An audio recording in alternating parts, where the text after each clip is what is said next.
बीडमधल्या विलास घुले हत्येच्या प्रकरणाला नवीन वळण लागलंय। एका महिलेनं मृत विलास घुले आणि त्याचा मित्र उमेश माने या दोघांवरती गंभीर असे आरोप केलेत। उमेश माने याने माझ्यावरती अत्याचार करून व्हिडिओ बनवल्याचा आरोप या महिलेचा आहे। मित्रासोबत संबंध ठेव अन्यथा मारून टाकणार अशी धमकी घुलेनं दिल्याचं देखील या महिलेनं म्हटलंय। उमेश मानेच्या सोबत विलास घुले यानं मला आणि कुटुंबाला धमकावल्याचा दावा या महिलेनं केला।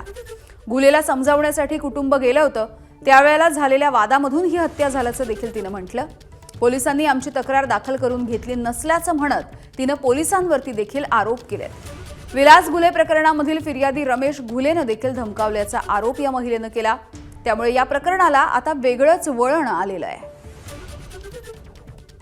विलास घुले आणि उमेश माने ते दोघ जण आले, बुलेटवर आले आणि ते विलास घुले जी आहे ते म्हणू लागलं मला की तुझे संपर्क असे साधलेस, ह्याच्यासोबत संबंध ठेवलेस तसे वारंवार ठेवत चल, नसं तुझ्या लेकरा बाळांना तुझ्या नवऱ्यांचा जीव घेईन। तिथून मोरी धमकी देऊन गेले ते तिथून।